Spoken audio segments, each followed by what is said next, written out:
Ever had one of those days where everything seems to go wrong? You miss your alarm, spill coffee on your shirt, and then get stuck in traffic, only to realize you left an important file at home. It's frustrating, isn't it? But here's the thing, life doesn't care about our plans. Unexpected setbacks are inevitable, and how we respond to them defines not just our day, but our entire outlook on life. This is where the ancient wisdom of Stoicism comes in, offering a powerful tool for cultivating resilience, the practice of acceptance.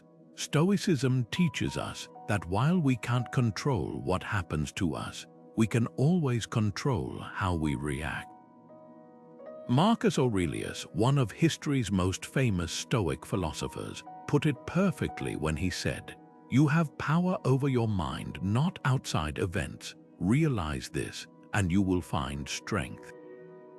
Imagine carrying that mindset with you, like an unshakable anchor in the stormiest seas. Instead of railing against the things we can't change, the traffic, the spilled coffee, the missed opportunities, we learn to accept them with calm clarity. This isn't about giving up or being passive. It's about redirecting our energy toward what truly matters, our own thoughts, choices, and actions. In this video, we'll explore how Stoic acceptance can transform the way you face life's challenges. We'll dive into practical tools, simple yet profound, that help you build resilience by embracing what's beyond your control. Think of it as mental armor, forged through centuries of wisdom, ready to shield you from the chaos of modern life. Whether you're dealing with a minor inconvenience or a major setback, these principles can help you stay grounded, focused, and unshaken. So, if you're ready to turn frustration into fortitude, let's begin this journey together. Because resilience isn't just about surviving life's storms, it's about learning to dance in the rain. How often do you find yourself stressing over things beyond your power? That delayed flight, the rude comment from a coworker, or even the weather ruining your weekend plans, we pour so much mental energy into resisting what we simply can't change. This is where Stoicism's dichotomy of control becomes a game changer. The ancient philosopher Epictetus laid it out plainly. Some things are within our power while others are not. At first glance, that might sound obvious, but here's the twist: most of us live as if we've forgotten this basic truth. We rage against traffic, obsess over others' opinions, or dwell on past mistakes, exhausting ourselves in battles we were never meant to fight. Take a traffic jam, for example. You didn't cause it, you can't magically clear it, and yet how many times have you sat there fuming, gripping the steering wheel as if your frustration could move the cars ahead? Now imagine applying the dichotomy of control. The traffic is outside your power, but your reaction, whether you listen to a podcast, take deep breaths, or simply accept the delay, is entirely yours to choose. The same applies at work. A colleague's negative attitude isn't yours to fix, but how you engage or don't engage with that energy is. Here's a simple exercise. Think of one frustration from your week. Was it something you could control, like your preparation for a meeting, or something you couldn't, like your boss's last-minute change of plans? Just sorting life's challenges into these two categories can be liberating. It's not about shrugging off responsibility. It's about focusing your effort where it actually makes a difference. The Stoics called this the art of acquiescence, not passive surrender but wise discernment. When you stop wrestling with the unchangeable, you free up energy to act where you truly have agency. That's how resilience is built, not by avoiding storms, but by learning which battles are worth your strength. Acceptance in Stoicism isn't about throwing up your hands in defeat. It's about leaning into reality with clear eyes and steady resolve. Think of it as the difference between gritting your teeth through a storm and learning to adjust your sails. Seneca, the great Stoic teacher, wrote letters from exile that still resonate today. Banished to Corsica under brutal conditions, he didn't waste energy cursing his fate. Instead, he reflected, "A wise man can master anything if he can master himself." That's the heart of Stoic acceptance, recognizing that while life may hand us circumstances we'd never choose, we always retain the power to choose our response. Modern culture often treats acceptance as a last resort, something we settle for when we've exhausted all other options. We distract ourselves, numb the discomfort, or even deny the problem exists. But Stoicism flips that script. Acceptance here is the first step toward true agency. Picture someone stuck in a job they dislike. The modern approach might involve complaining endlessly while doing nothing to change their situation. The Stoic approach: acknowledge the reality without resentment, then decide, can I improve my role? Can I cultivate patience while planning my next move? Or is this the nudge I need to pursue something entirely new? Acceptance doesn't mean stagnation. It means starting from truth rather than illusion.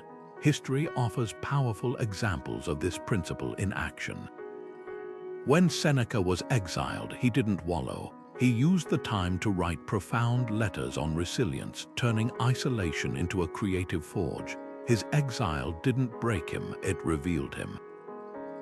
That's the transformative potential of Stoic acceptance. It takes what looks like a setback and asks, how can this serve my growth? Now consider your own life.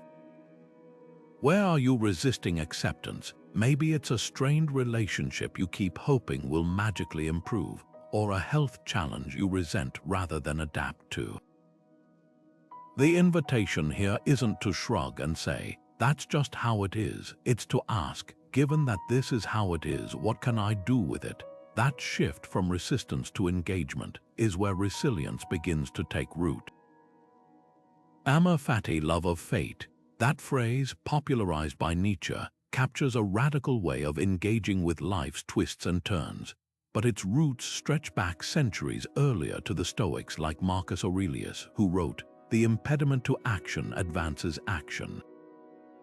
What stands in the way becomes the way. At its core, this philosophy invites us to stop seeing adversity as something to endure and start seeing it as something to embrace, even cherish. Picture a musician whose hand injury forces them to abandon the piano.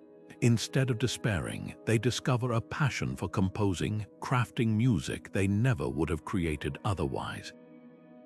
The injury wasn't a dead end, it was a detour to something unexpected and meaningful. This mindset shift isn't about naive optimism. It's about recognizing that every event, even the painful ones, shapes us in ways we can't always foresee. Think of a job rejection that stings in the moment but later steers you toward a role better aligned with your strengths. Or a failed relationship that teaches you boundaries you'll carry into healthier connections. Amor Fati asks us to look at these moments and say, this too is part of my story and I choose to find the gift in it. The Stoics didn't just tolerate hardship, they trained themselves to greet it like a teacher. Marcus Aurelius ruled an empire plagued by war and illness, yet his journals reveal a man who saw each challenge as raw material for building character. Here's a practice to try. Take a recent disappointment, a missed promotion, a cancelled trip, even a rainy wedding day, and ask, how could this turn out to be the best possible thing? Maybe the promotion delay gives you time to develop skills that'll make you unstoppable next year. Maybe the rain forces your wedding indoors, creating an intimacy you wouldn't have found under a scorching sun. Amor Fati turns, why is this happening to me, into, what is this making possible? It's not about denying pain, but about refusing to let pain have the final word. Nietzsche took this further. arguing that to truly love your fate means wanting nothing about your life to be different, not in resignation, but in fierce affirmation. Imagine looking back on your life decades from now, not with regret for what went wrong, but with gratitude for how every piece, even the broken ones, fit together to create who you became. That's the resilience born from Amor Fati, not just bouncing back but growing in directions you couldn't have planned. So the next time life throws you a curveball, try whispering, "Welcome." See how it changes not just the moment but the story you tell about yourself long after. Your interpretation shapes your reality, not as a motivational platitude but as a neurological fact. Modern psychology calls this cognitive reframing, the ability to shift how we see an event to change its emotional impact. But here's what's fascinating: this idea isn't new. 2,000 years ago, Epictetus put it bluntly: men are disturbed not by things but by the views they take of them. Stoicism and psychology converge here, revealing that suffering isn't in the event itself, but in the story we attach to it. Think of reframing like adjusting a camera lens. A rainy day can be a ruined picnic or a chance to curl up with a book by the window. A difficult coworker can be an annoyance or a lesson in patience. The facts don't change, but the meaning we assign to them transforms everything. Neuroscientists have found that this isn't just philosophical, it's biological. When we consciously reframe a situation, we activate different neural pathways, literally rewiring our brains to respond with less stress and more clarity. Here's how to put this into practice. First, catch yourself in the act of negative interpretation. Notice when you're thinking, "This is terrible," or "I can't handle this." Pause. Next, challenge that narrative. Ask, is this truly catastrophic or is it inconvenient? Could there be another way to see this? Finally, consciously choose a new frame. Instead of "my flight was cancelled," try, "now I have an unexpected evening to explore the city." Instead of "I failed," try, "I've uncovered a gap to improve." Try it right now with something that's been weighing on you. Maybe it's a project that feels overwhelming. Could it also be an opportunity to collaborate or delegate? Or a health setback? Might it be a prompt to prioritize self-care in new ways? The goal isn't to dismiss real pain, but to reclaim your power to navigate it. History's most resilient figures mastered this skill. When Thomas Edison's lab burned down, destroying years of work, he didn't despair. He told reporters, "All our mistakes are now ashes. We can start anew." That's cognitive reframing in action, turning loss into a clean slate. The Stoics would call it exercising your inner citadel, that unshakable space where you alone decide what events mean. So the next time life throws you a curveball, remember, the event is neutral until you label it. Your mind is the artist, and every challenge is raw material. Will you paint it as a tragedy or a turning point? That choice doesn't just change your mood, it changes your trajectory. There's a powerful Stoic exercise that might sound counterintuitive at first, deliberately imagining the worst that could happen.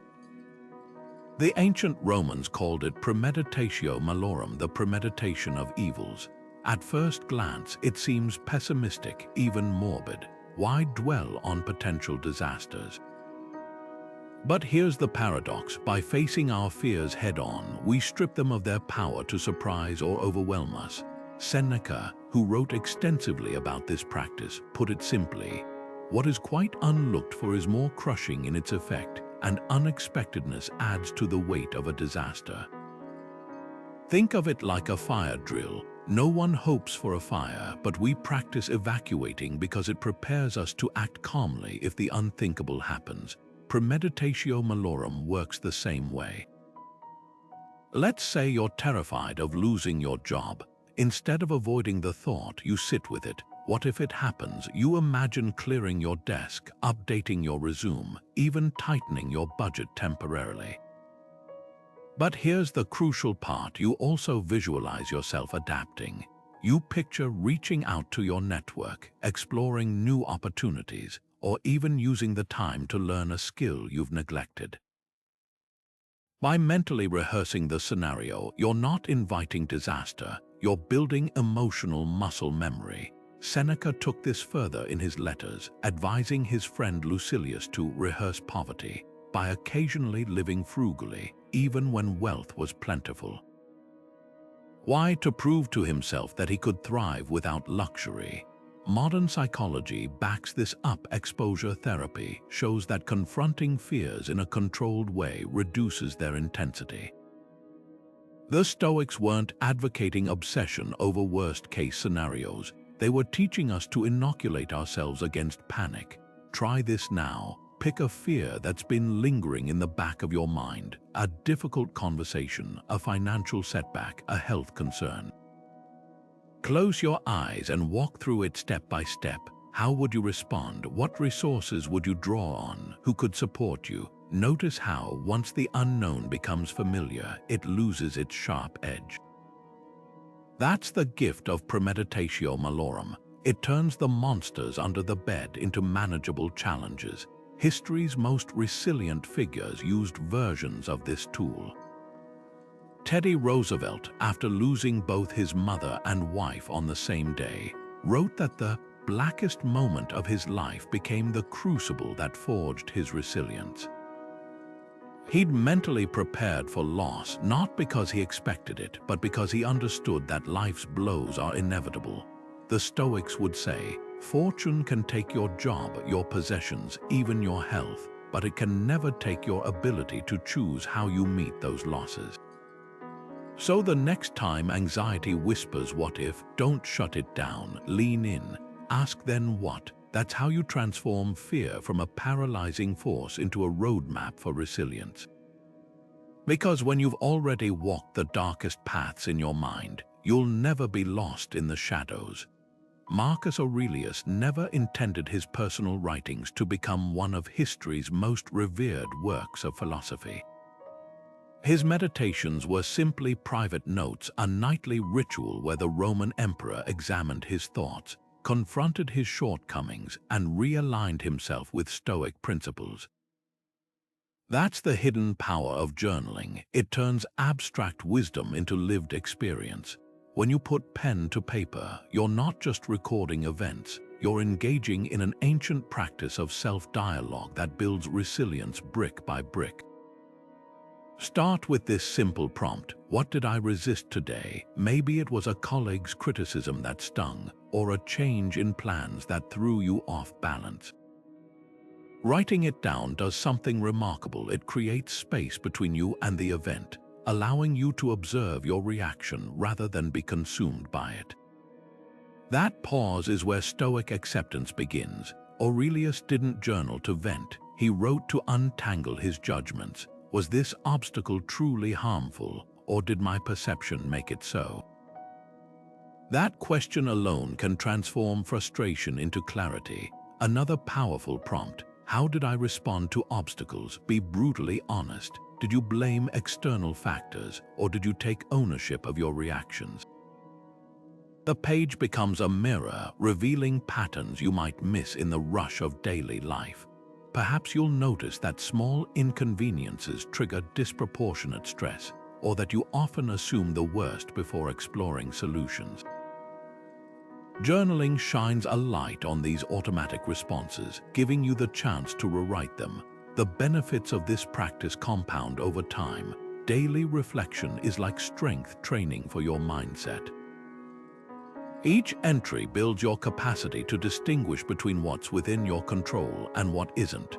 You'll start catching yourself in moments of resistance. Why am I fighting this traffic jam? Instead of using the time to listen to that podcast I've been meaning to hear and course correct in real time. Here's how to begin tonight. Set aside just 5 minutes. Write the date, then answer those 2 questions. What did I resist? How did I respond? With unfiltered honesty. No polished prose required. These are notes for your eyes only. Over time, add a 3rd question. What would Stoic acceptance look like in this situation? Imagine your future self reading these entries months from now. What wisdom would they underline? What reactions would they gently challenge? That's the magic of this practice. It doesn't just document your growth, it actively cultivates it. Aurelius wrote, "You have power over your mind, not outside events. Realize this, and you will find strength." His journal was the tool he used to realize it again and again. Your turn, the page is waiting. We live in a world obsessed with silver linings where every cloud must have one, and any hint of negativity gets hastily painted over with forced optimism. But here's what no one tells you: pretending everything is fine when it's not isn't resilience, it's emotional bypassing. This is where Stoicism's practice of negative visualization stands apart from today's culture of toxic positivity. Instead of slapping a smile over discomfort, the Stoics invite us to look directly at life's fragility, not to despair, but to deepen our appreciation for what we have. Seneca captured this perfectly when he wrote, "He robs present ills of their power who has perceived their coming beforehand." Picture this: you're holding a fragile glass vase, your grandmother's heirloom. Toxic positivity says, don't think about dropping it, while nervously clutching it tighter. Negative visualization, on the other hand, gently whispers, "This could shatter." So feel its weight, notice how the light catches it, cherish it fully while it's here. That shift from fear-based denial to clear-eyed gratitude is transformative. When we allow ourselves to honestly acknowledge that everything we love is temporary, we stop taking it for granted. Try this tonight before bed. List 3 ordinary things you're grateful for: your morning coffee ritual, your dog's wagging tail, the way sunlight filters through your kitchen window. Now close your eyes and imagine waking up to a world where those things are gone. Not as a morbid exercise, but as a revelation.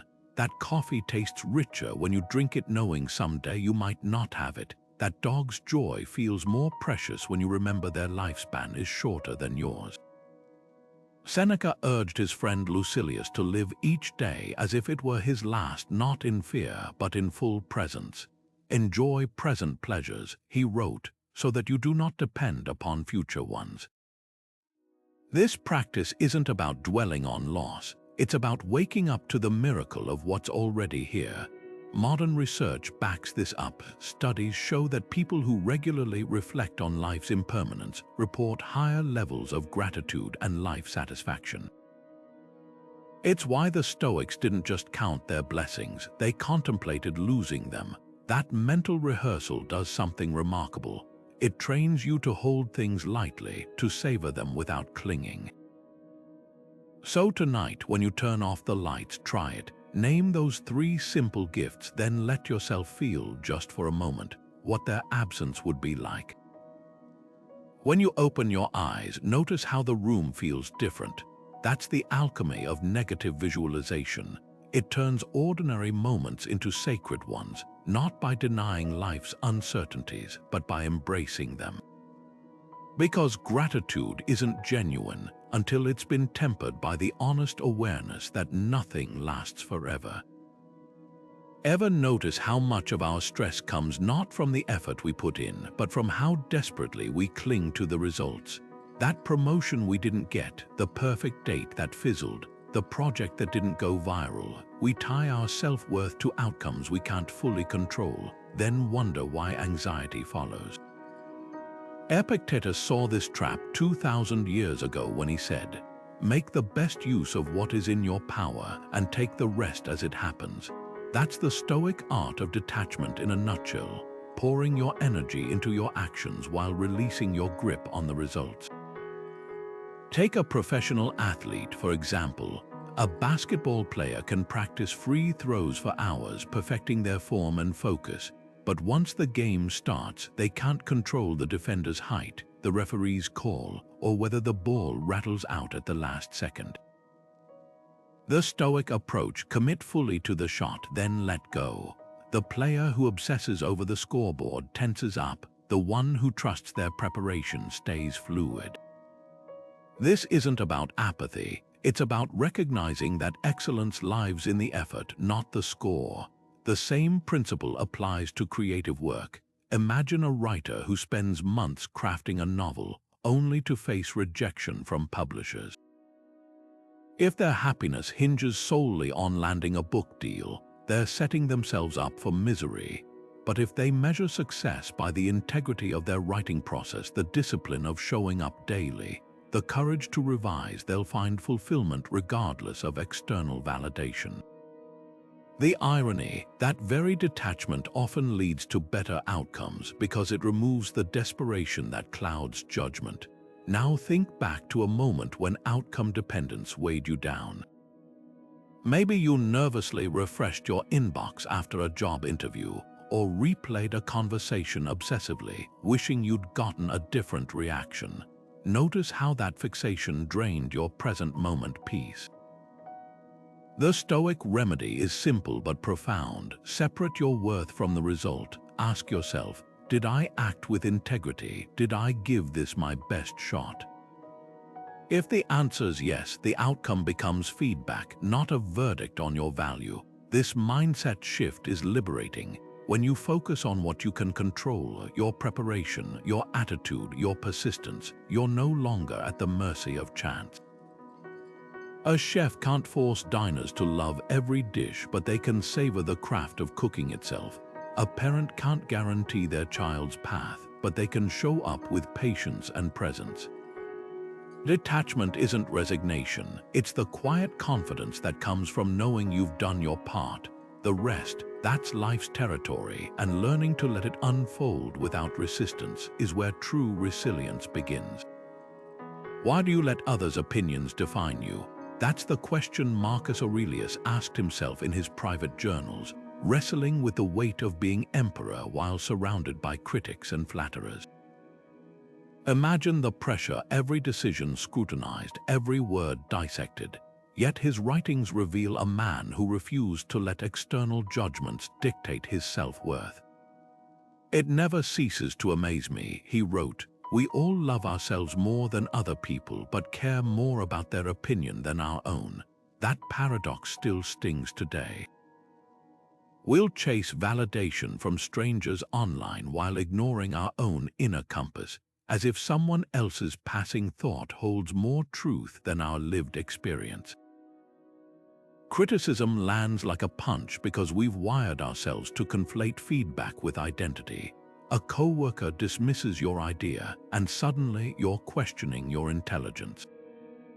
A relative mocks your life choices, and doubt creeps in. But here's the Stoic reframe: criticism is just noise until you decide what to do with it. Start by asking, is this about something I control?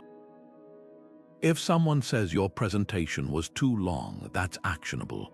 If they say you're just not leadership material, that's their subjective judgment, not your reality. Epictetus, who endured slavery before teaching philosophy, put it bluntly: if someone tried to take charge of your eyes, you'd resist, yet you hand over your mind to anyone who insults you. Try this exercise. Recall a recent critique that stung. Maybe it was a nitpicky comment on a project or a snide remark about your appearance. Now dissect it like a Stoic. First, separate fact from opinion. You missed 2 deadlines is factual. You're unreliable is an interpretation. Next, ask, does this point to something I can improve, or is it merely someone's preference? If it's the former, thank them even mentally for the growth opportunity. If it's the latter, visualize their words as leaves blowing past you in the wind, present, but not yours to carry. Marcus Aurelius had a mantra for this: throw out your perception and the harm is gone. That doesn't mean ignoring feedback. It means refusing to let others' perceptions become your prison. Think of Eleanor Roosevelt's famous line, "No one can make you feel inferior without your consent." The Stoics would add, and that consent begins the moment you mistake someone's opinion for truth. Here's the deeper shift. Criticism reveals more about the critic than the criticized. When someone lashes out, they're often projecting their own insecurities or unmet needs.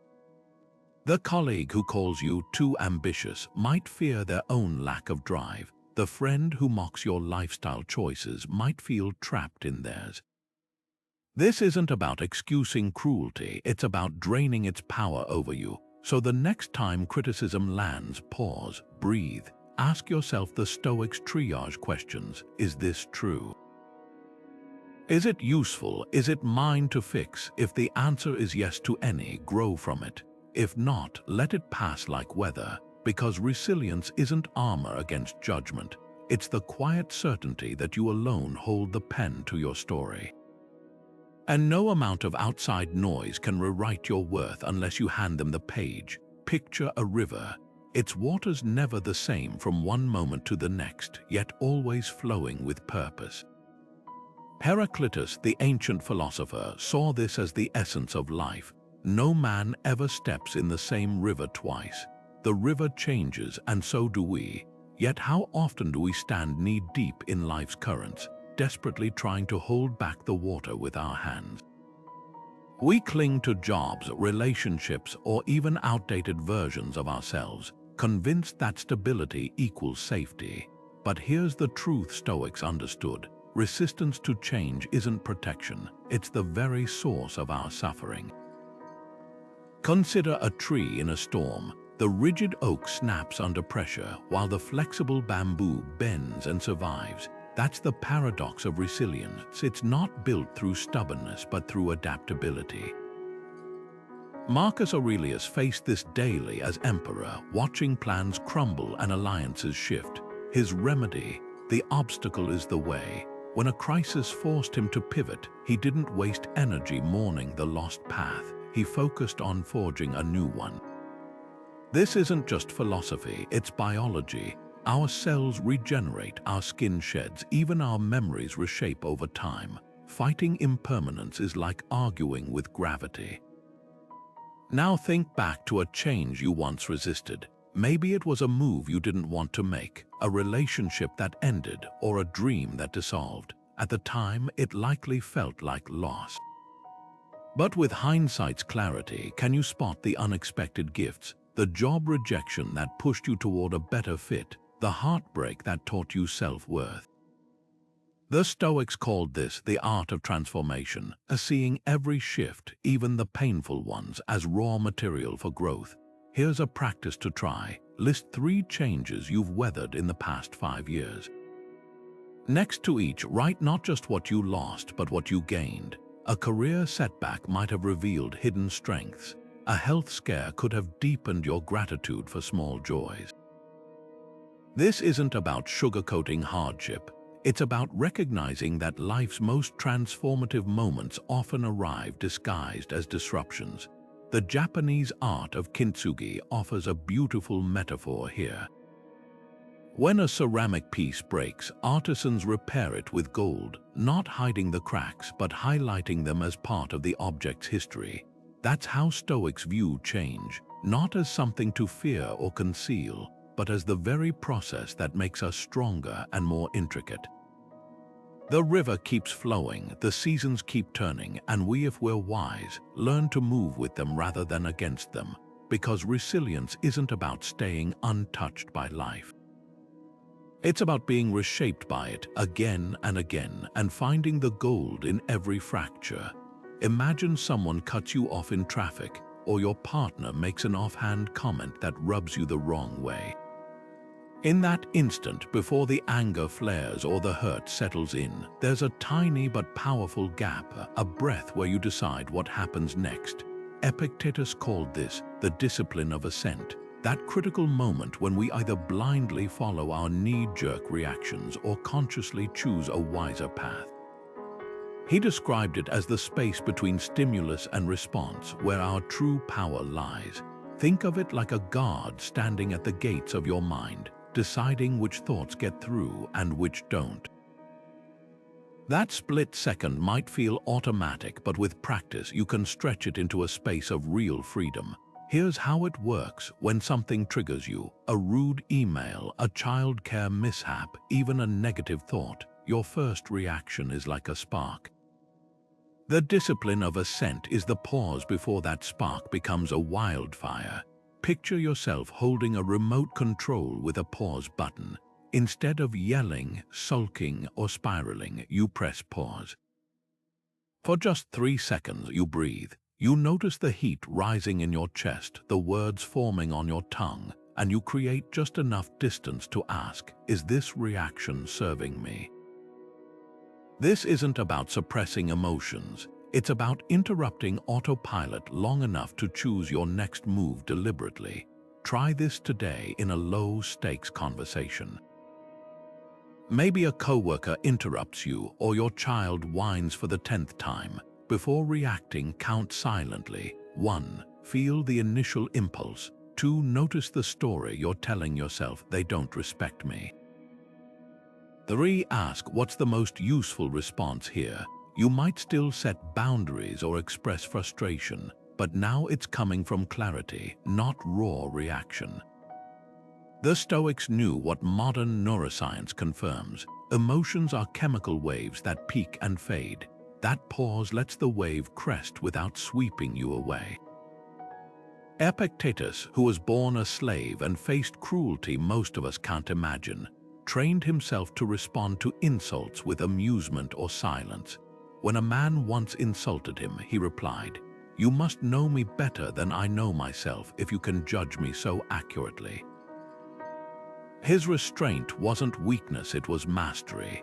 Every time you resist the bait of a heated moment, you're not losing, you're reclaiming sovereignty over your inner world. Tonight, reflect on where that pause could have changed your day. Did a snap judgment cost you peace? Could 3 seconds have shifted an argument into a dialogue? The discipline of ascent is like building a mental muscle. It feels awkward at first, but each rep makes you stronger. Start small. Tomorrow, pick one interaction to practice your pause. Watch how that tiny space transforms not just your reactions, but your relationships, your confidence, even your sense of self. Because resilience isn't about never feeling provoked. It's about remembering you hold the remote. There's a reason Stoicism has endured for centuries. It wasn't built on abstract theories, but on lived examples of unshakable resilience. Take Cato the Younger, the Roman senator who stood alone against Julius Caesar's rise to power. When Caesar's forces finally crushed Pompey's army at the Battle of Pharsalus, sealing Cato's political defeat, most men would have crumbled under the weight of despair. But not Cato. That night, as his comrades panicked and fled, he sat calmly reading Plato's Phaedo, a dialogue about the immortality of the soul. When someone burst in shouting that all was lost, he merely looked up and said, "Does it not concern you that you're making such a disturbance while Cato is reading?" Here was a man who had dedicated his life to preserving the Roman Republic, watching his cause collapse, and yet his response wasn't rage or self-pity, but quiet resolve. He didn't deny the reality of defeat. He accepted it with a clarity that left even his enemies in awe. Cato's story cuts through the noise of our modern struggles. How often do we treat setbacks as existential threats? A missed promotion feels like career death, a rejection like personal failure. But Cato shows us another way. Resilience isn't about controlling outcomes, it's about mastering your inner world when the outer one falls apart.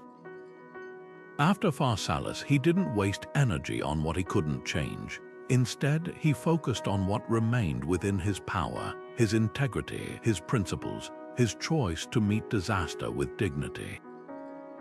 When he eventually chose to take his own life rather than live under Caesar's rule, even his suicide became an act of agency. He stitched up his own wounds to ensure no one could save him, then spent his final hours debating philosophy as if it were any other evening. To the Stoics, this wasn't defeat. It was the ultimate demonstration of freedom, the refusal to let circumstance dictate one's character. Now consider Zeno, the founder of Stoicism, whose journey began with literal shipwreck. A wealthy merchant, he lost everything when his vessel sank off the coast of Athens. Stranded and penniless, he wandered into a bookstore where the works of Socrates captivated him. Instead of lamenting his misfortune, he turned it into a pivot point, studying under philosophers and eventually developing his own school of thought. Zeno's resilience wasn't about bouncing back to his old life. It was about building something entirely new from the wreckage. His story mirrors modern tales of reinvention: the executive who loses a job and starts a passion project, the athlete whose injury leads them to mentor others. Resilience isn't just endurance, it's the alchemy of transforming loss into legacy. What makes these figures so compelling isn't their perfection, but their humanity. Cato wasn't immune to grief. He wept when his brother died, yet he channeled sorrow into purpose. Zeno didn't pretend poverty was pleasant, but he refused to let it define him. Their power lay in a simple Stoic principle: pain is inevitable, but suffering is optional. You can't control the storm, but you can adjust your sails. So here's a challenge for you. Think of someone in your life or history who embodies this kind of acceptance. Maybe it's a grandparent who weathered hardship with quiet grace, or a public figure who turned failure into fuel.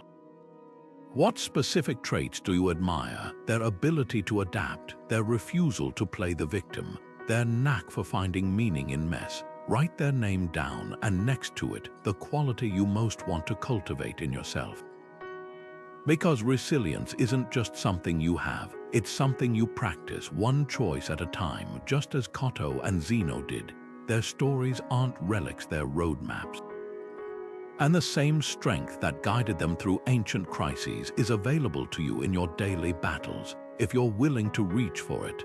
Marcus Aurelius faced plague, war, and betrayal during his reign, yet his journals reveal a man who saw each crisis as raw material for growth. His famous words, "The obstacle is the way," weren't just poetic, they were practical. Consider the story of a young entrepreneur whose startup was on the verge of collapse when a key investor pulled out. Instead of folding, she used the setback to strip her business down to its essentials. What remained was a leaner, more focused version of her original idea, one that eventually attracted even greater success. She didn't just overcome the obstacle, she let it sculpt her into a sharper, more resilient version of herself. That's the essence of turning barriers into breakthroughs. Athletics offer another powerful lens. Picture a sprinter who suffers a hamstring injury weeks before the Olympics. While devastated, she uses forced downtime to study race footage, discovering subtle inefficiencies in her form. Months later, she returns not just healed but technically superior, shaving milliseconds off her time, the difference between fourth place and gold. The injury didn't derail her, it became her unexpected coach. This principle echoes in everyday life too. A parent working late might reframe missed bedtime stories as opportunities to leave heartfelt voice notes, creating a new ritual their child cherishes. Here's how to apply this today. Grab a pen and identify one current frustration, a delayed project, a strained relationship, even a personal limitation. Now ask, how could this very obstacle become my teacher? Maybe the delay forces you to refine your idea until it's irresistible. Perhaps the tension in that relationship reveals an unmet need you've ignored. Your perceived weakness, it might be the hidden strength that makes your approach unique.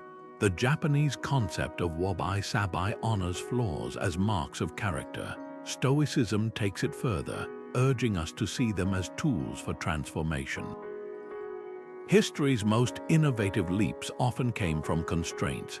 The polio vaccine emerged when Jonas Salk's lab lacked resources, forcing him to pioneer simpler methods. Twitter's 140-character limit was originally a technical restriction until it became its defining feature. Your challenges aren't roadblocks, There the chisel life is using to shape you into someone more adaptable, more creative, more you. So the next time you hit resistance, hear Marcus whispering, "This isn't in your way, it is the way. Now, what will you build from it? Physical pain is inevitable, but suffering." That's often a choice. The Stoics drew a critical distinction between the two. Pain is the body's signal, raw and neutral, while suffering is the story we wrap around it, layered with resistance and dread. Seneca, who endured chronic illness, put it bluntly, "Pain is slight if opinion has added nothing to it. Think of a stubbed toe. The initial shock is pure sensation, but what follows, the frustration, the cursing, the mental replay, that's where we amplify the ache into something heavier." Seneca didn't deny pain's reality. He rejected the power we give it by treating it as an injustice rather than a natural part of being alive. Consider the story of Terry Fox, the Canadian athlete who lost his leg to cancer at 18.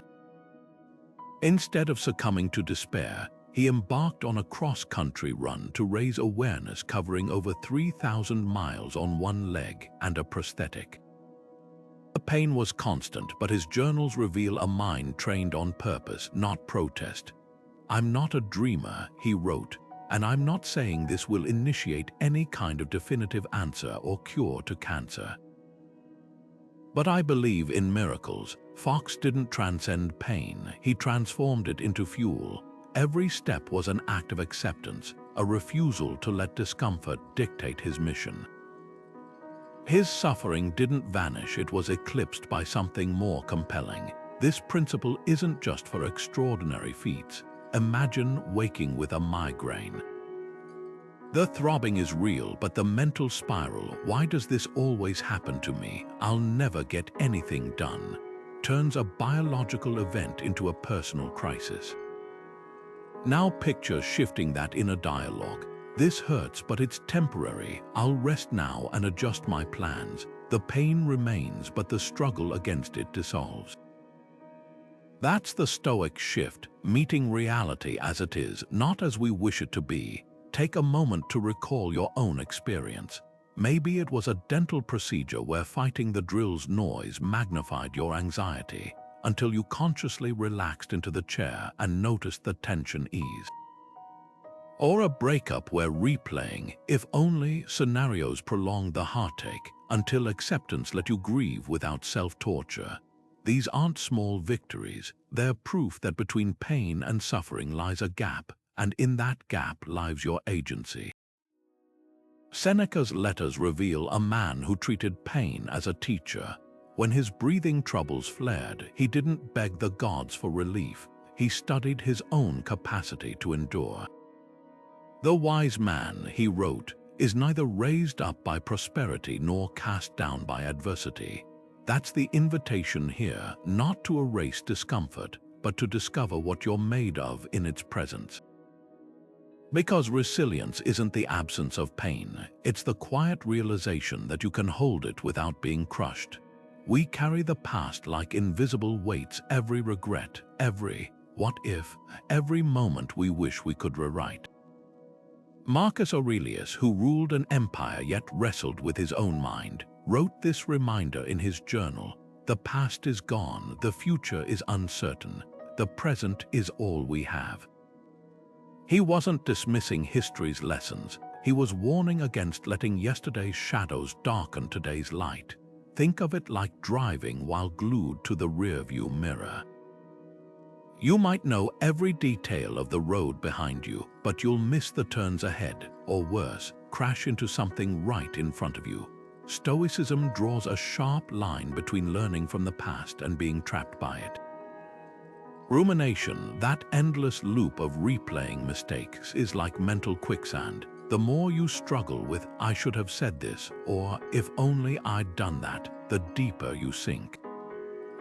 But reflection, that's stepping back to ask, "What did this teach me?" without letting the memory hijack your present.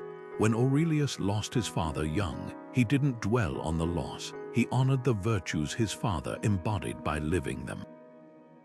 The past became compost, not chains nourishing growth rather than limiting it. Here's a practice to try tonight. Grab a notebook and write down one regret that still tugs at you. The job you didn't take, the words you left unsaid, the trust you broke. Describe it honestly, then ask yourself 3 Stoic questions. First, can I change what happened? The answer always is no. Second, what did this reveal about my values? Maybe that missed opportunity showed how much you crave creativity, or that fractured relationship taught you the cost of dishonesty. Finally, how can I apply that insight now? Not to undo the past, but to inform your next steps. Then, and this is key, ritually release it. Tear up the page, burn it safely, or even fold it into a paper boat and let it float away. The act isn't magic, it's a signal to your brain. This no longer gets space in my mind. Consider the Japanese art of kintsukuroi, where broken pottery is repaired with gold. The cracks aren't hidden, they're highlighted as part of the object's history. Your regrets are like those cracks, proof of living, learning, and evolving. The Stoics wouldn't tell you to forget them, but to stop letting them dictate your present. After all, resilience isn't about having an unbroken past. It's about standing firmly in the now, golden seams and all, ready to meet whatever comes next. How often do you resent someone for being themselves? That coworker who always interrupts, the friend who cancels plans last minute, the family member whose political rants make holidays tense. We exhaust ourselves wishing they'd change, as if our frustration could rewrite their personality. Epictetus saw this trap clearly. When you wake up in the morning, tell yourself, the people I deal with today will be meddling, ungrateful, arrogant, dishonest, jealous, and surly. Not because he was cynical, but because he knew a fundamental truth. Demanding others conform to our expectations is like shouting at the rain to stop falling. The rain doesn't care, and neither do people bound by their own histories, traumas, and blind spots. Here's the twist: acceptance isn't about condoning bad behavior. It's about freeing yourself from the delusion that your disapproval will magically transform someone. Take parenting. A child who struggles in math might hear endless lectures about effort, only to internalize shame. But when a parent shifts focus from, "Why aren't you trying harder?" to, "How can I support your unique learning style?" the dynamic changes. The child's challenges remain, but now there's space for growth instead of blame. This principle scales to any relationship. That perpetually late friend, instead of seething each time they delay you, pack a book or podcast. You'll either enjoy the extra downtime or motivate them to adjust, not because you nagged, but because you stopped feeding the pattern with your reactions. Communication expert Marshall Rosenberg built an entire methodology on this Stoic insight. His nonviolent communication model teaches that while we can't control others, we can express how their actions affect us without demanding they change. For example, instead of accusing your partner, "You never listen," try articulating your need. "When I share about my day and see you scrolling, I feel disconnected. Would you be open to putting devices away during dinner?" This frames the issue as a collaborative problem rather than a character indictment. The result: less defensiveness, more willingness to adapt. This week, pick one person who triggers you, not the toxic figure who genuinely harms you, but the everyday irritant who's simply wired differently. Each time they do their annoying thing, notice your rising frustration, then pause. Ask, is this behavior truly malicious or just incompatible with my preferences? If it's the latter, experiment with 2 shifts. First, adjust your own response. Wear headphones when they complain. Schedule them for shorter meetings. Second, find one genuine strength they possess. Maybe their bluntness also makes them honest, or their disorganization fuels spontaneity. Over time, you'll train your brain to see people as they are, not as you wish they'd be. The Stoics didn't preach passive tolerance, they practiced radical agency. Accepting others isn't surrender, it's the ultimate power move. When you stop wasting energy fighting reality, you reclaim that energy for what actually matters: your own growth, your peace, your ability to engage with the world as it is, not as you demand it to be. And sometimes, paradoxically, that very shift creates the conditions where others choose to grow too.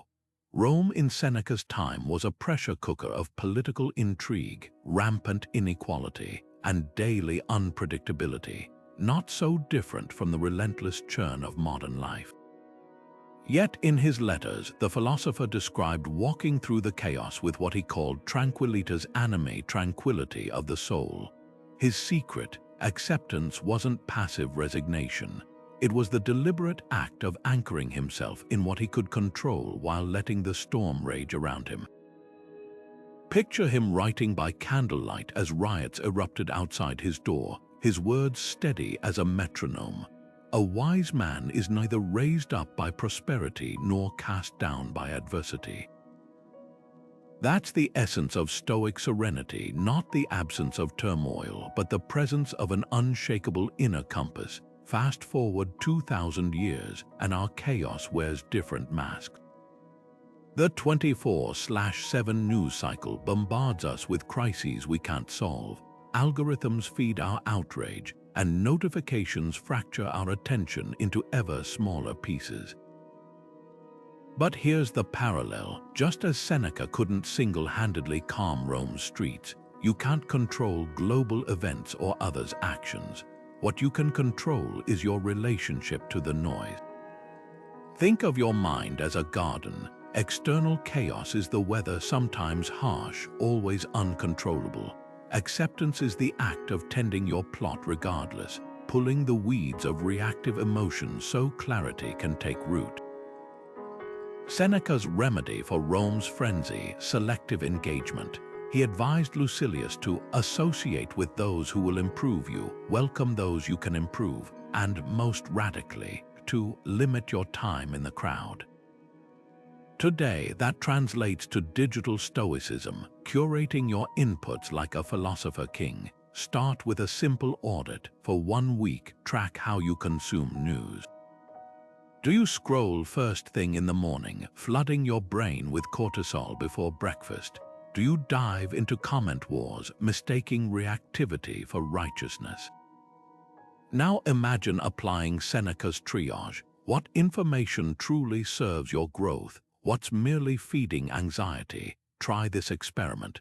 Designate one 30-minute window daily for news using a timer. When it dings, ask, did this deepen my understanding or just drain my peace? The Stoics didn't advocate ignorance, they practiced intentional focus. Marcus Aurelius kept a journal to examine his thoughts, not trending hashtags. Epictetus dismissed gossip as the chatter of sparrows. Modern research validates their instinct. Studies show that just 3 minutes of negative news increases anxiety by 70%, while conscious media fasting boosts emotional resilience. Your goal isn't to disconnect from the world, but to engage with it from solid ground. Here's the pivot. When you feel the pull to refresh the feed or dive into outrage, pause. Ask Seneca's question, is this within my control? If it's a global crisis, donate or advocate, then release the obsession. If it's a celebrity scandal or partisan bickering, let it pass like background noise. Your attention is currency, spend it where it yields returns. Digital stoicism isn't about apathy, it's about sovereignty. Picture yourself standing at the edge of a rushing river, your social feed, the news ticker. You can't stop the current, but you choose whether to wade in or observe from the bank. That's serenity in chaos, the quiet understanding that while you can't calm the storm, you can always steady your breath. And sometimes it's from that calm center that the most meaningful action arises. We cling to routines, plans, and expectations as if they're unshakable truths until a hurricane flattens a city, a virus shuts down the world, or a single phone call turns life upside down. Marcus Aurelius watched Rome's mighty legions march across continents, yet even an emperor had to confess, nature takes whatever she wants whenever she wants. That's the illusion of control in stark relief. We build elaborate sandcastles on the shore, then act surprised when the tide rolls in. Modern life feeds this illusion. We track our sleep, count our steps, optimize our diets, all worthy habits, but subtly reinforcing the myth that with enough effort, we can engineer immunity from chaos. Then reality delivers a wake-up call. A friend of mine spent years meticulously planning her dream wedding menu, even the sunset timing. Then wildfires forced evacuations the week before. Her choice: spend the day grieving the perfect event that wasn't, or marry barefoot in a borrowed backyard with smoke hanging in the air. She chose the latter, laughing through tears as she said, "Turns out love doesn't need a sunset." The Stoics weren't nihilists, they were realists. Their dichotomy of control isn't about helplessness, it's about precision. When we mislabel uncontrollables as controllables, we set ourselves up for exhaustion and despair. Take health. You can exercise and eat well within your control, but you can't guarantee you'll never get sick outside it. Parenting. You model kindness and set boundaries, your domain, but you can't dictate your child's personality or life path, theirs. Even something as mundane as traffic, you choose when to leave control, but not the accidents or construction that delay you. None. Here's a challenge: grab paper and list 3 things you've been stressing over. Now sort them into 2 columns: my actions and outcomes. That work presentation. Your preparation is yours, your boss's reaction isn't. Your aging parents' health. Their choices and biology belong to them. Your presence and advocacy belong to you. This exercise reveals a liberating truth. Most suffering comes from investing energy where we have no leverage. History's sharpest minds understood this. After losing his entire fleet in a storm, the Greek general Xenophon didn't rage at the gods. He gathered his surviving men and said, "Our ships are gone. Our supplies are gone. The only thing not gone is our ability to decide what happens next." That's the Stoic pivot, from fighting waves to learning to swim. So next time you catch yourself white-knuckling an outcome, ask, is this truly mine to command? If not, redirect that effort toward what is.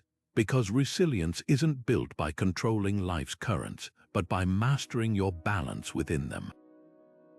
Stoic acceptance is often misunderstood as cold detachment, a heartless shrug in the face of suffering. But nothing could be further from the truth. Ancient Stoics like Hierocles actually pioneered one of history's earliest models of compassionate living with his circles of concern. Picture a series of concentric rings radiating outward from yourself at the center, each representing people in your life, family in the closest circle, then friends, community, humanity at large. The Stoic practice: consciously draw those outer circles inward. Treat the stranger as your neighbor, the neighbor as your sibling, until compassion isn't optional but reflexive. This isn't indifference, it's empathy systematized. Consider the modern hospice nurse who tends to dying patients day after day. If she crumbles under each loss, she burns out. But if she walls off her heart completely, she fails her calling. Stoic acceptance offers her a third path. She fully acknowledges the pain of death without being drowned by it. She might say to herself, "This illness is beyond my control, but my presence and care are not." Her tears don't disappear, they coexist with her steady hands. This balance is what psychologist Viktor Frankl, a Holocaust survivor, called the space between stimulus and response, the gap where choice lives. She doesn't resist grief, she channels it into purposeful action. The contrast with emotional burnout is stark. Burnout screams, "I must fix everything." Until the weight of the unfixable breaks you, Stoic compassion whispers, do what you can, then rest in the knowledge that you've done enough. A social worker overwhelmed by systemic injustice might internalize failure when policies don't change. But another, grounded in acceptance, measures success differently, by the warmth of a meal shared, the dignity of a listening ear. Both care deeply, but one is crushed by what they cannot control, while the other finds resilience in what they can. Take James, a father caring for his daughter with a chronic illness. Early on, he raged against every setback, demanding to know, why her? Over time, he discovered a quieter strength. I can't cure her, but I can make her laugh today. His love didn't diminish when he stopped fighting reality. It became more sustainable. He learned to extend the same compassion to himself, forgiving his limits rather than treating them as betrayals. Here's where Stoicism surprises those who mistake it for sternness. The philosophy insists that acceptance must include yourself. Epictetus taught that we're all fellow travelers, and that includes the version of you that's tired, flawed, or struggling. When you berate yourself for not doing enough, you violate the very empathy you extend to others. Try this reframe. Next time you face a situation that tugs at your heart but exceeds your control, a homeless person you can't house, a friend's divorce you can't undo, pause. Acknowledge the pain, then ask, what small kindness is within my reach? Maybe it's buying a meal or simply bearing witness without platitudes. Then, crucially, release the burden of solving the unsolvable. True compassion isn't measured by outcomes, but by the integrity of your presence. The Stoics knew a secret modern psychology confirms: you can't pour from an empty cup. Their circles of concern didn't start with strangers, they began with self-care. Because resilience isn't a solo act, it's the art of keeping your heart open while anchoring it in wisdom. And sometimes the most revolutionary act of acceptance is simply letting yourself be human. Imagine stepping into a cold shower, the initial shock making your breath catch, every instinct screaming to retreat to warmth. Now imagine choosing that discomfort deliberately, not because you must, but because you can. This paradoxical practice lies at the heart of Stoic resilience training. Musonius Rufus, the Stoic teacher often called the Roman Socrates, insisted that occasional hardship wasn't just inevitable, it was essential. How can a person develop courage, he asked, if they only seek comfort? His students didn't just study philosophy, they lived it, sleeping on rough beds, wearing simple clothing, even fasting to remind themselves that happiness isn't tied to luxury. The logic is counterintuitive but profound. By voluntarily embracing small discomforts, we immunize ourselves against life's inevitable larger ones. Think of it like a vaccine for the soul, tiny doses of adversity that strengthen your capacity to handle whatever comes. Modern science backs this ancient wisdom. Studies on cold exposure show it boosts dopamine by 250%. While intermittent fasting triggers cellular repair processes. But the Stoics weren't chasing biohacks, they were cultivating something deeper, the unshakable knowledge that they could thrive with less. You don't need to sleep on the floor to practice this today. Start with micro-challenges. Leave your phone in another room for an evening, take the stairs instead of the elevator, or drink your coffee black. These seem trivial, but each one is a rebellion against the modern cult of constant ease. Every time you choose discomfort over convenience, you're sending a silent message to your brain. I am not ruled by my cravings. That's the hidden power of voluntary discomfort. It's not about the cold shower itself, but about proving to yourself that you can stand in the cold and remain steady. History's toughest figures trained this way. Teddy Roosevelt, sickly as a child, forced himself into brutal physical regimens to build stamina. Buddhist monks meditate in freezing caves not to punish themselves, but to master their relationship with sensation. Even Silicon Valley CEOs now experiment with discomfort stacking, combining fasting, cold plunges, and dawn workouts, not as masochism, but as mental armor. Here's your challenge. Pick one small discomfort today and meet it with curiosity instead of resistance. Skip the snooze button and rise immediately. Walk in the rain without complaining. Sit with hunger for an hour before reaching for a snack. Notice what arises: the impatience, the rationalizations, the surprising clarity that often follows. Each time you do this, you're not just enduring hardship, you're rehearsing for life's bigger storms, because resilience isn't something you find when disaster strikes. It's something you build, one voluntary cold shower at a time. Marcus Aurelius began each day with a simple but revolutionary practice. Before rising from bed, he'd whisper reminders of gratitude to himself. I will meet ungrateful, violent, treacherous people today, but I cannot be harmed by any of them, nor become angry, for we are made for cooperation. This wasn't just optimism, it was a radical act of acceptance wrapped in thankfulness. He didn't ignore life's harsh edges. He chose to see beyond them to the underlying gifts, his capacity for patience, his freedom to choose kindness, even the privilege of facing challenges that would forge his character. That's the alchemy of Stoic gratitude. It doesn't deny difficulty but transforms our relationship to it by anchoring us in what remains good and ours to control. Think of gratitude as a lens that adjusts how we perceive obstacles. A traffic jam becomes time to savor an audiobook. A cancelled flight shifts from ruinous inconvenience to an unexpected night in a new city. Even profound hardships, a diagnosis, a loss, can coexist with gratitude for the love that surrounds us or the strength we discover in ourselves. The Stoics didn't practice gratitude because life was easy. They practiced it because life wasn't, and they needed a tool to stay steady in the storm. Seneca wrote letters from exile thanking friends for their loyalty, not to sugarcoat his suffering but to remind himself that connection persisted despite circumstance.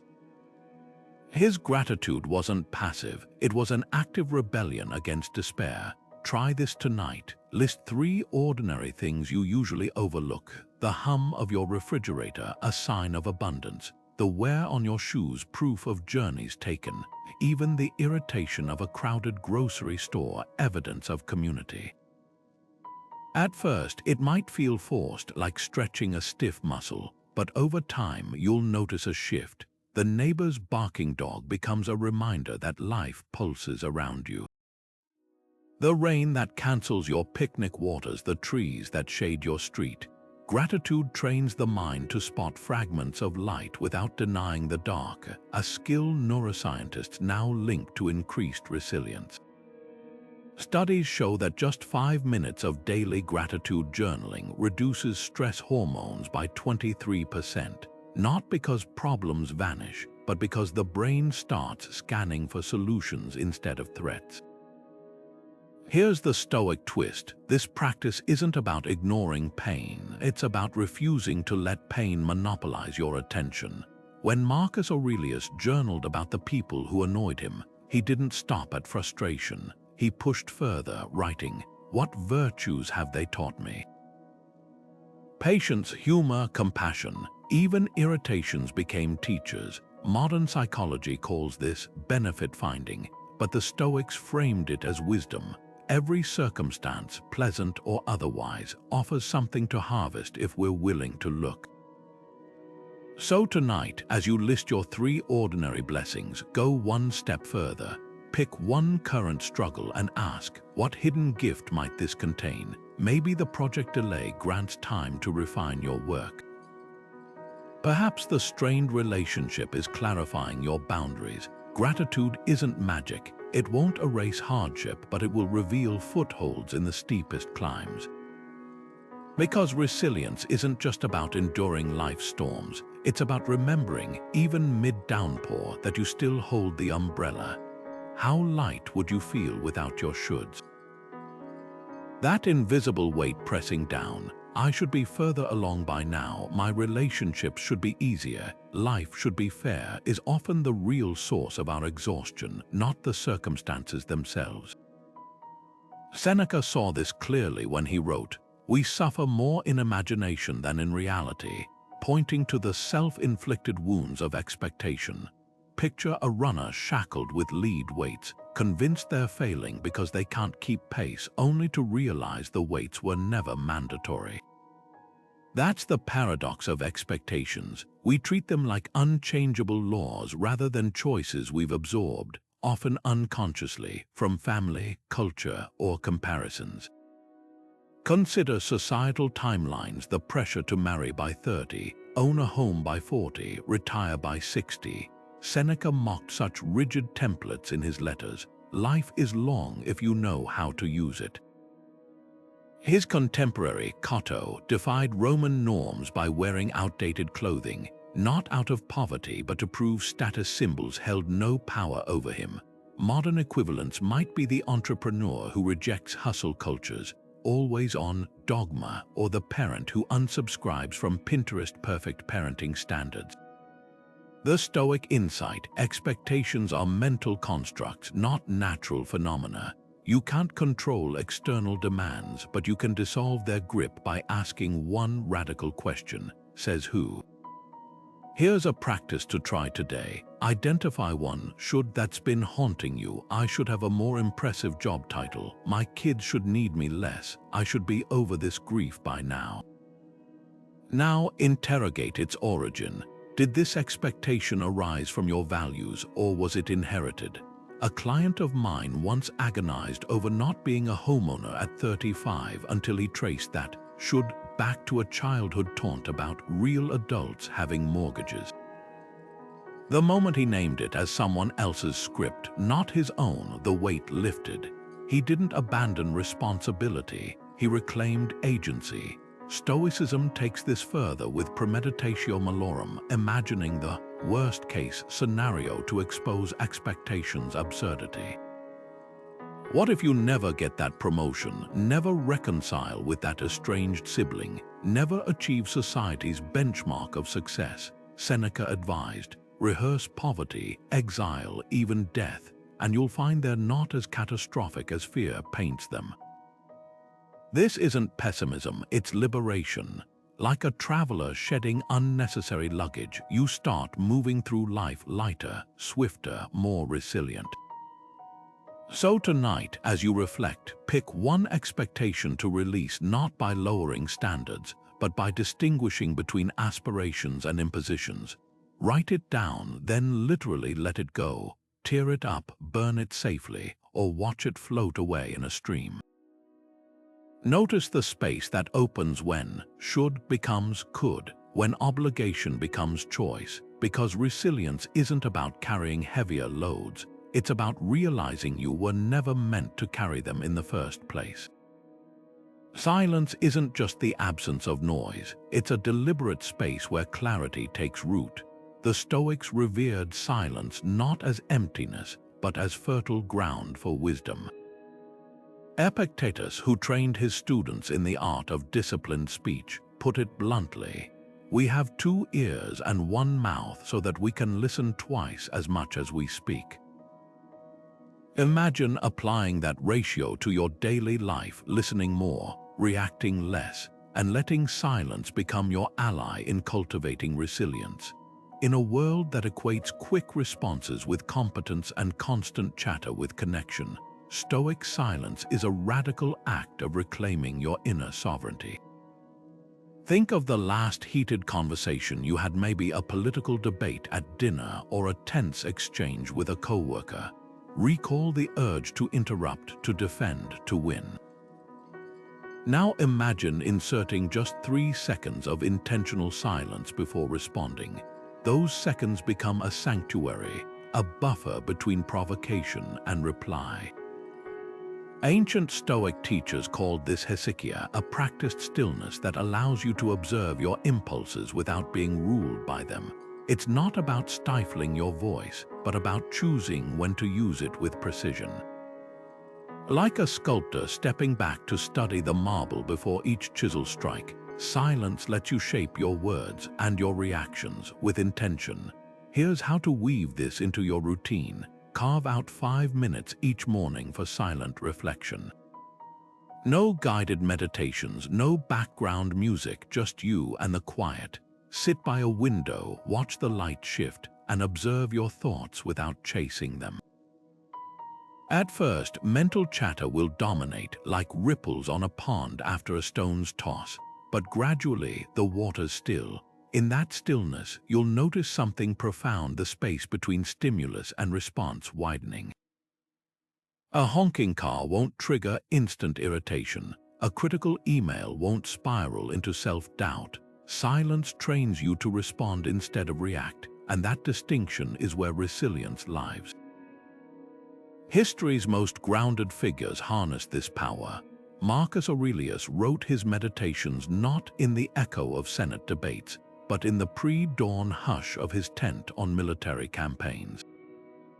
The philosopher king knew that silence was the lens through which chaos could be examined without distortion. Modern neuroscience confirms this. Silent reflection thickens the brain's prefrontal cortex, the region responsible for emotional regulation. Even brief pauses lower cortisol and sharpen decision-making. The Stoics didn't have fMRI machines, but they recognized what science now proves: stillness isn't passive. It's the quiet work of strengthening your mind. Try an experiment today. In 3 separate conversations, practice listening silence. When someone speaks, focus solely on their words, not on crafting your rebuttal. Notice the texture of their voice, the pauses between sentences, the unspoken emotions beneath the words. Afterwards, reflect. How did withholding immediate reactions shift the dynamic? Did you detect nuances you'd normally miss? Often, silence reveals more than speech ever could. The hesitation in a friend's voice hinting at unshared stress, the defensiveness in a partner's tone signaling hidden insecurity. These are clues you'd overlook in the rush to respond. Stoic silence also serves as a mirror for self-awareness. Epictetus warned, "If you wish to improve, be content to appear clueless or stupid." That's the humility silence fosters, the willingness to sit with not knowing instead of filling every gap with noise. Next time you're tempted to dominate a discussion or mask discomfort with chatter, pause. Ask yourself, am I speaking to contribute or to prove I belong? The answers might surprise you. So tonight, as you unwind, trade the usual scroll through your phone for 5 minutes of deliberate quiet.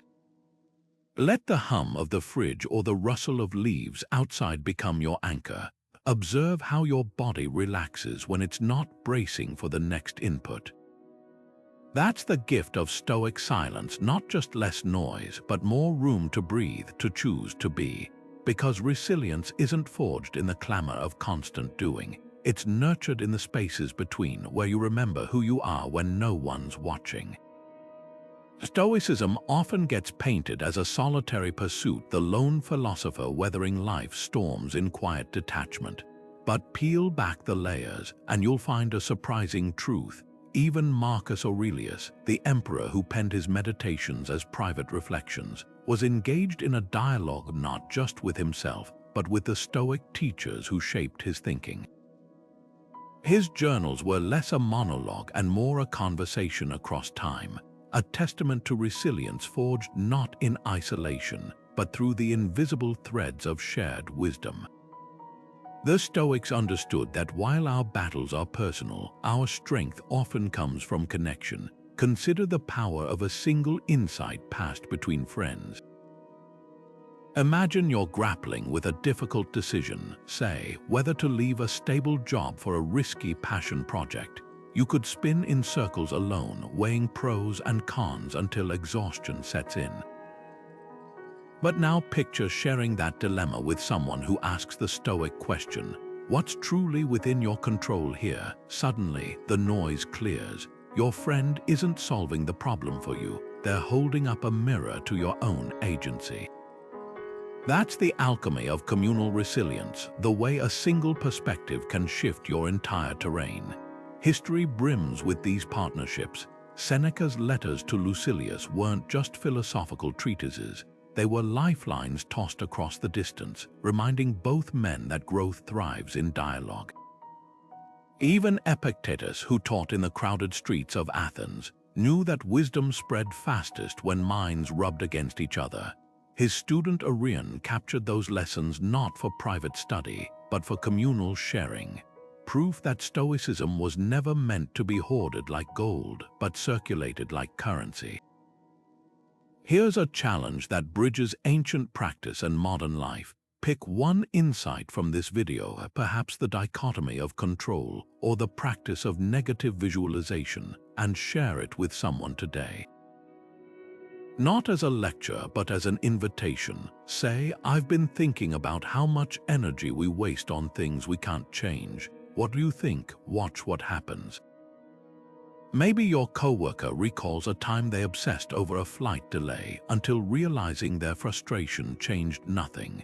Or your sibling admits they've been clinging to a grudge like it's a lifeline. These exchanges do more than spread ideas, they create accountability. It's harder to revert to old patterns when someone else knows your intentions. Communal resilience also softens Stoicism's edges. Alone, acceptance can feel austere. Shared, it becomes solidarity. When a friend loses a loved one, we don't say, "Death is natural, just accept it."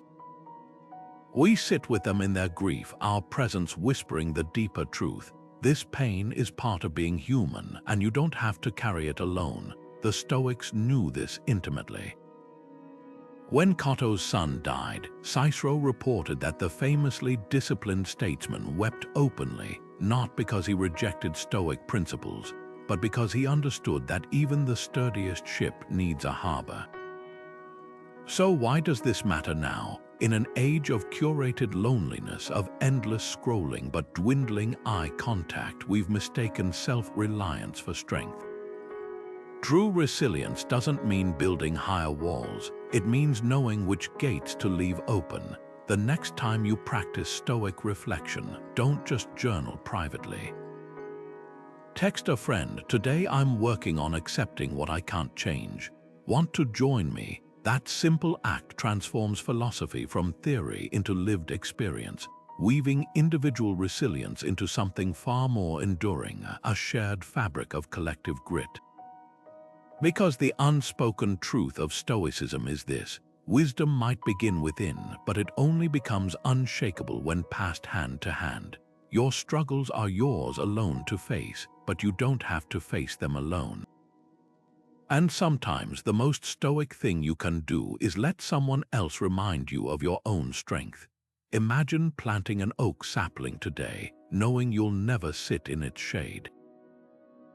That's the kind of patience Seneca admired, the willingness to invest in outcomes you might not live to see. In a letter to his friend Lucilius, he wrote, "Life is long if you know how to use it," challenging the obsession with immediate results.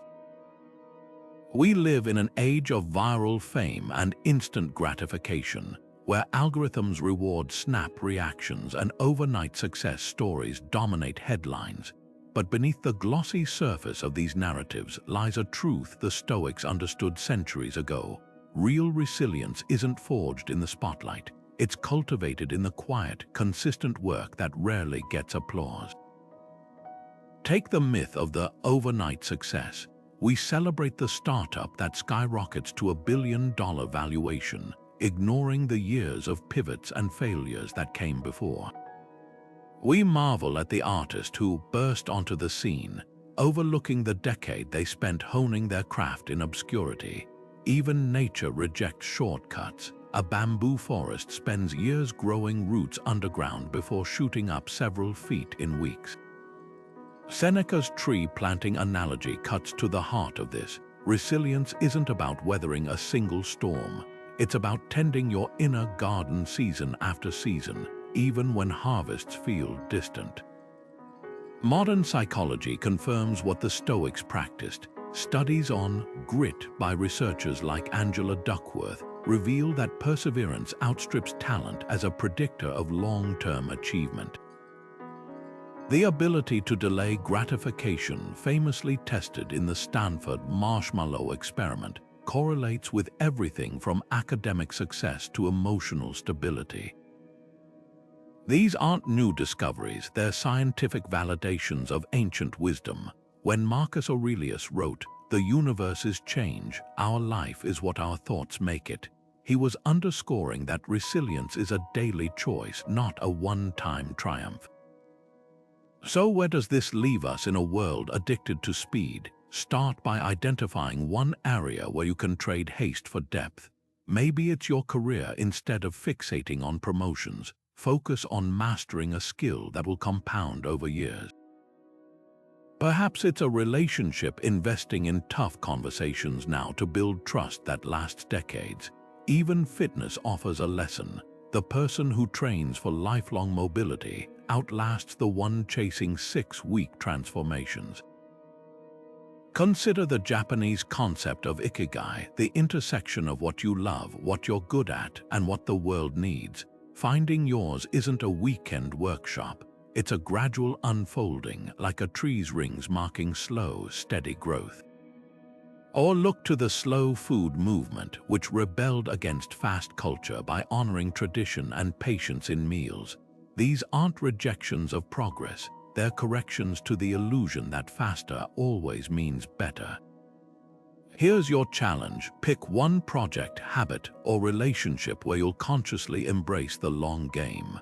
Plant your metaphorical tree, whether it's writing a page a day of that book no one may read yet, nurturing a strained bond one honest conversation at a time, or saving steadily for a dream decades away. Then, like Seneca's imaginary gardener, tend it without demanding immediate fruit, because resilience isn't a sprint or even a marathon. It's the willingness to keep walking even when the finish line lies beyond your sight. And sometimes the most enduring strength comes from trusting that the seeds you plant today will become someone else's shelter tomorrow. Resilience isn't built in grand gestures or flawless streaks. It's woven through daily acts of acceptance, like threads strengthening fabric stitch by stitch. Think back to the core practices we've explored: the dichotomy of control, that liberating filter separating what's yours to shape from what isn't; Amor Fati, the art of embracing fate as a collaborator rather than an adversary; and Premeditatio Malorum, the mental rehearsal that strips fear of its teeth by confronting it head-on. These aren't abstract concepts, they're tools weathered by centuries of use, waiting for your grip. Consider the potter at their wheel. They don't demand the clay behave perfectly from the first touch. They work with its resistance, applying steady pressure where needed, adjusting their hands to its contours. That's how Stoic acceptance functions, not as a demand for unwavering calm, but as a practice of returning to center each time life's momentum pulls you off balance. Miss a morning meditation? That's part of the practice too. Lose your temper in traffic. Notice where the resistance began, perhaps in the unmet expectation that the drive should be smooth, and recalibrate. Epictetus, who knew suffering intimately as a former slave, left us this compass: bear and forbear. Accept what happens, but don't accept being diminished by it. There's profound tenderness in those words. He isn't telling you to numb yourself to pain. He's inviting you to relate to it differently, as weather passing through your sky, not a storm that defines you. Picture a sailor who doesn't blame the wind but learns to adjust the sails. That's the heart of resilience, flexibility rooted in unwavering purpose. Now here's where philosophy meets flesh and blood. Don't try to master all these practices at once. Start with one, just one today. Maybe it's pausing when frustration flares to ask, is this within my control? Perhaps it's ending your day by reflecting on 3 ordinary gifts you typically overlook, training your mind to spot light amid shadows.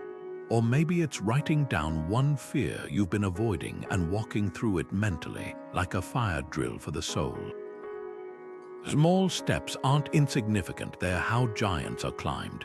This journey doesn't demand perfection, only persistence. The Roman gladiators trained with wooden swords long before facing the arena. Their mastery grew through repetition, not magic. Your challenges are the arena where these practices prove their worth, not in theory but in the heat of lived experience. So as we close, I'd love to hear, which Stoic tool will you carry into your week? Share in the comments, not to perform, but to participate in this ancient conversation that spans millennia. Because resilience was never meant to be a solo act. It's a chorus of voices whispering across time, reminding us that while we can't choose all our circumstances, we can always choose our response. And that, more than any outcome, is where true strength resides.